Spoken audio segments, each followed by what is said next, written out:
was a mongrel, an ugly lop-eared mongrel, fancy free without a family tree. But he could up and do it, and prove there's nothing to it, and that's how a good dog should be. Here, yeller, come back, yeller, best doggone dog in the West. Welcome back to the Dallas Birddog Recap Show with your host, Io Torrent, as we look at Episode 4 and look back on what was Season 29. Moving right into the end of the year standings in the DSFL South Division, the Dallas Birddogs did finish out on top with an overall record of 9-5, with a great 5-2 record and a 5-1 conference record and a 5-1 division record. Second place went to Tijuana, also 9-5, with the tiebreaker going to Dallas, who had a very similar record across the board, 5-2 at home, 5-1, 5-1. And then third place, Norfolk Seawolves, who had a rough year at 3-10 with one tie.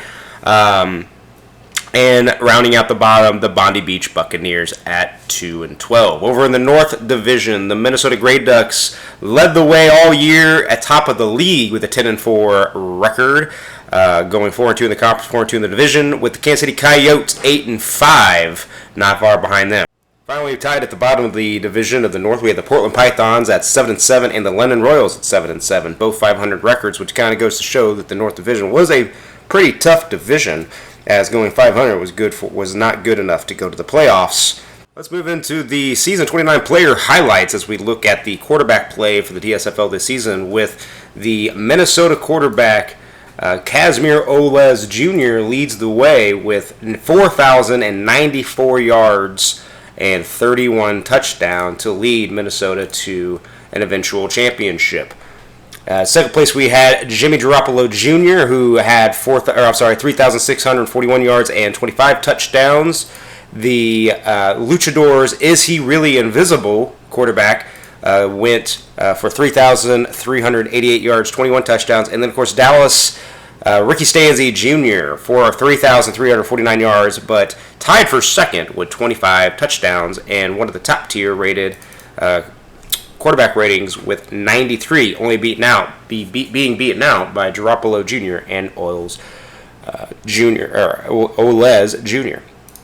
Over on the rushing side of the ball, the Minnesota again with their offensive juggernaut, John Huntsman was the top running back in the league with 1,470 yards, averaging 4 yards a carry with 13 touchdowns. London's Kiera Tona, number 44, went for 1,370 yards and 10 touchdowns.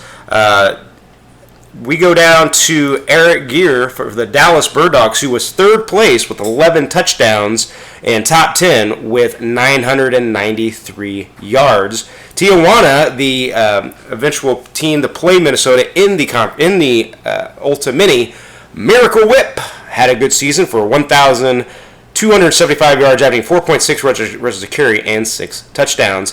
If we're going to be looking at end of the year awards, which I'll touch at the end of the segment, definitely Minnesota will probably be getting quite a bit of individual hardware to go along with their Ultimate trophy. The receiving, Minnesota again, top tier. Mason Malone had 1,498 yards receiving, 9 touchdowns.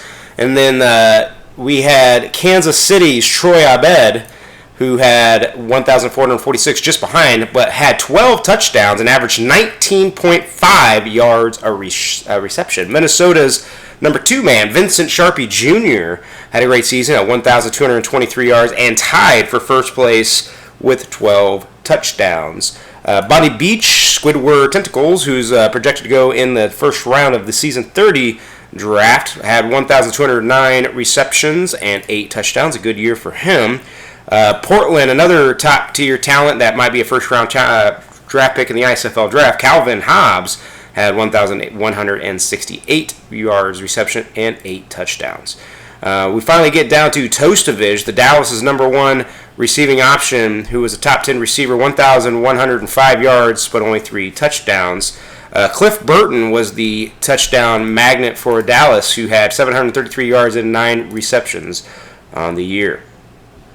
Moving over to the defense. This is where Dallas kind of earns a little bit of their hardware, where Luke Watterson led the league with 112 tackles, 15 tackles for loss. Could be up there for that linebacker of the year. Bonnie Beach, I love Dallas. Unbenzane had a good season as well with 112 tackles, 2 tackles for loss. London had back-to-back linebackers make third and fourth place, where Turbo Booty had 103 tackles and a sack, and Sam Squanch had 94 and a sack. Moving over to the sack leaders, let's look at linebacker from Minnesota, Brooks Bain, who led the year with 12 sacks. He had 62 tackles with 5 for loss, 4 forced fumbles for a really good year. Moving into second place, we have 3 players tied for second with 9 sacks, starting with Portland's linebacker Elliott Horde, who had 89 tackles with 9 sacks. And then we have Dallas's defensive end LeBron Brady Jr. with 9 sacks, 60 tackles with 12 tackles for loss. With London's Lucid Dreams, a returning on a stud, 56 tackles, 9 sacks on the year. If we're doing a little bit of homership, Io Torrent, defensive end for Dallas, pretty far down there but was pretty competitive with 5 sacks. He had 32 tackles, 8 tackles for loss, so he's definitely getting back there. So Dallas had a pretty good defense, where I think defensively they will be getting some trophies. Over in the kicking category, Dallas, again, with J.J. Jameson Jr. having a fantastic year, had 21 field goals made, a 72.4 field goal percentage with 52 long. And finally, the last thing we'll be talking about on episode 4 of the Dallas Birddog Recap Show, we got to go with the playoffs. In the South Division, the Birddogs took on the Luchadors in a 26-13 win by the Luchadors to take them to the Ultimate Mini in that game. Watching that game, Dallas just really struggled on offense, couldn't really get things going. Stanzi only had 156 yards and a touch. The running game couldn't really get going. Neither running back broke 80 yards on the ground, only averaged a 2.9 carry for both the 2 running backs, whereas Tijuana had a really good showing from quarterback Really Invisible, 260 yards, a touchdown. Running game had Miracle Whip, 85 yards and a touch, and they just carried this game to win to go to the Ultimate Mini. Over on the north side, the Coyotes and the Gray Ducks. The Gray Ducks kind of took it to the Coyotes 40-20 in a big kind of a rout. I mean, I think the score was a little bit closer than the game actually was when Minnesota came out early, 21-7 in the first quarter, and just kind of kept the foot on the neck, so to speak. They didn't score in the fourth. They kind of slowed the game down, but had this one pretty much intact the entire time. The eventual MVP of the league, in my opinion, Oles Jr., quarterback from Minnesota, had only 190 yards through the year, but 4 touchdowns and 104.9 rating. John Huntsman had 132 yards on the ground and a touch, was the offensive player of the game. And so the Minnesota offense just carried them to an Ultimate Mini, where they would then take on the Luchadors. And wow, 40-0. And Minnesota, again, just routing the competition. Came out hot, didn't score in the first, but 23, 7, and 10, 40 unanswered points with Oles Jr., again, possible MVP, 368 yards through the air, 3 touchdowns, had a 138.5 quarterback rating.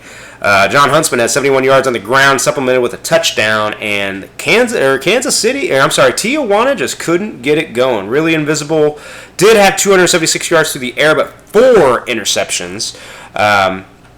With a lot of those coming on the defensive end from Reed, Frank, Risk, and Solja. Yeah, Solja. None of those went back for a touchdown, but those turnovers would end up wrecking havoc. Offensive player of the game, Casimir Oles Jr., and defensive player of the game, David Frank, linebacker from Minnesota, with a tackle, sack, 1 interception, and 1 forced fumble. Well, that will wrap up the season 29 for the DSFL, with the congratulations going to the Minnesota Gray Ducks on their championship and a great season overall. They had a very juggernaut of a team and just rode that wave right into an Ultimate Mini championship. Well, that'll do it for Isle Torn and the Dallas Recap Show. Dallas had a great season. They have a lot of returning players coming in for next year. I think they're going to try to run this thing back a little bit. Stanzi being a rookie, hopefully will be coming back. There's some offensive weapons that are coming up and coming that I think will be great. We got a young defense. Dallas will be looking to reload going into season 30 in the DSFL season. So join us next time in episode 5 when we look ahead at the off season, moving into season 30 for our Dallas Birddogs. Thanks again. This has been I.O. Torrent, bringing you the Dallas Recap news and notes from around the league. Join us next time. Thanks again. Have a good off season and be safe out there.